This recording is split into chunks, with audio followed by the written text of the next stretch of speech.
Sylphsong is over. Except it's not.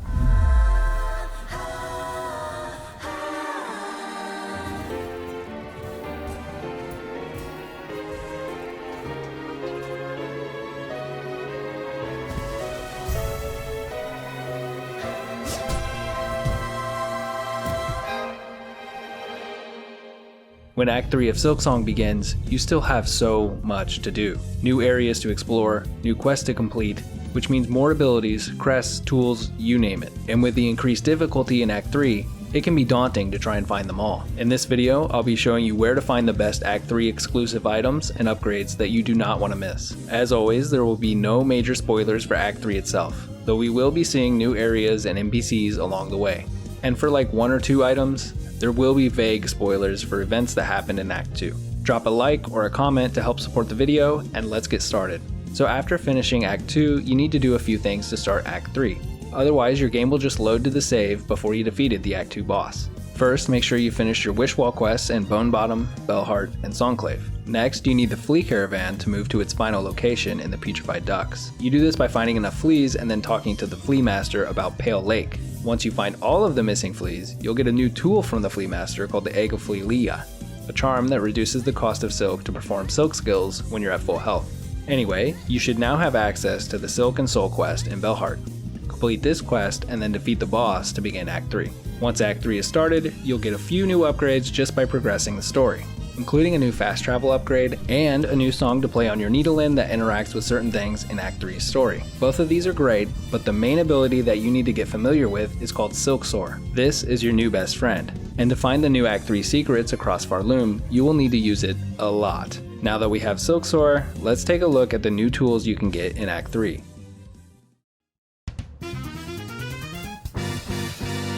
First is the Volt Filament, found here in the Blasted Steppes. This imbues your silk skills with extra electrical damage, and it looks pretty cool. The next tool we can grab is actually an upgrade to the Curve Claw located here in Farfields. There's an enemy that runs away when you show up, and there are now 4 hanging targets here instead of just 1. Use your Curve Claw to hit all 4 targets and you can get the upgrade. Just hand this guy your Curve Claw, go rest at a nearby bench, and then return to get the Curve Sickle. The next tools are tied to quests found in Act 3, starting with the Plasmium Gland found here in Wormways. This lets you refill your Plasmium on the fly while resting at benches. To get this, you'll need to speak with the Alchemist to get the Advanced Alchemy quest. This is similar to the original Alchemy quest, except now you'll need to get your Plasmium extractions from a moving target. Next is the Dark Mirror, which gives you an upgraded version of the Claw Mirror. This tool gives Hornet an explosive AoE attack while healing, and it's really good especially when paired with the Witch Crest. To get this, you need to complete the Pain, Anguish, and Misery quest found here in Songclave. This is basically just a new version of a previous boss, and you'll get the mirror once you defeat them. The next tool we can go after is the Pin Badge. This reduces your charge time of the Needle Strike ability. I like this pin with the Architect crest especially. To get this, you need to complete the Fatal Resolve quest found at the Pinstress's home in Blasted Steppes. Meet her at the top of Mount Fae to complete the quest and gain your new tool. Now, new tools are fun and all, but it's time to get strong. There are some new upgrades and abilities to track down in Act 3, plus some Mask Shards that you'll have access to with Silksoar. First, let's get our final crest, located here in Moss Grotto.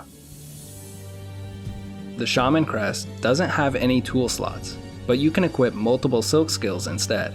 On top of this, your silk skills will do extra damage now, and your attacks now cast a projectile.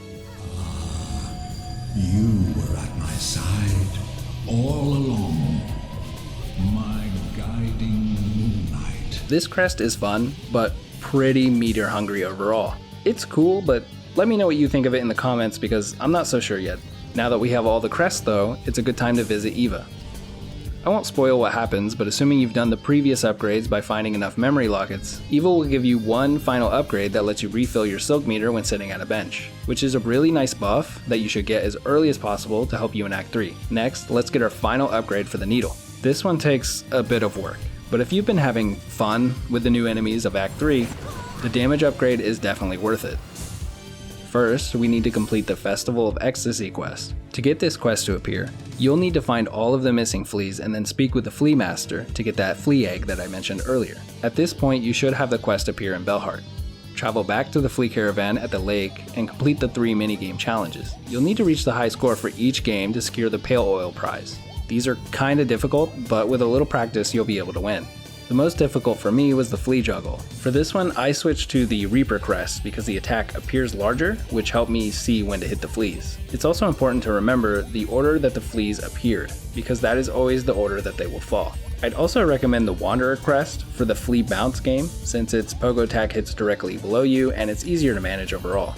Once you've been declared the Flea Game's champion, you'll receive the Pale Oil, but we aren't quite done yet.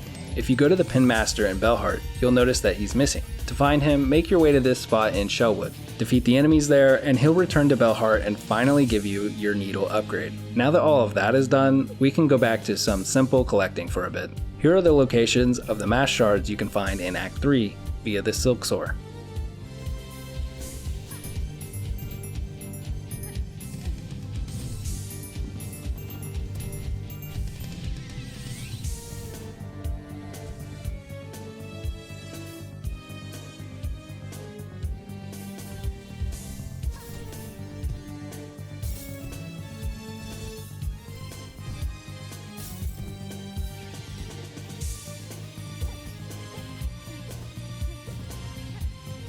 For the remaining shards, you'll need to complete a few more quests. First is the Dark Hearts quest that asks you to destroy 12 of the void masses located all over Farloom. Once you do that, turn in the quest to Belheart and the Mask Shard is yours. The next Mask Shard is obtained by defeating a boss in Farfields and completing the Hidden Hearts quest. To get here, you can travel this path through the Hunter's March, defeat the boss, collect the Grass Doll, and then return to Belheart for the Mask Shard.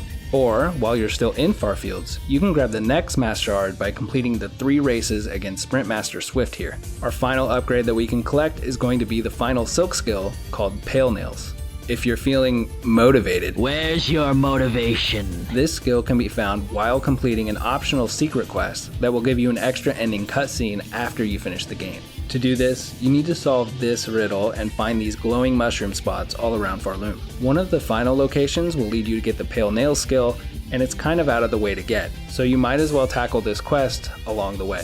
So here are the locations of the mushrooms and then the Pale Nails skill.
And that about does it. Act 3 is complete. Now there are still a couple of things that I'll leave for you to discover, like the optional mementos and such, but for any fellow completionists out there, you'll want to find Farsight. This is found here when exploring the Abyss, and it tells you what items you're missing and even shows you what your current completion percentage is. I had 87% when I found it. Let me know how you did in the comments. I'll be making more Silksong content soon, so subscribe if you've been enjoying the videos, and I'll see you on the next one. Thanks for watching.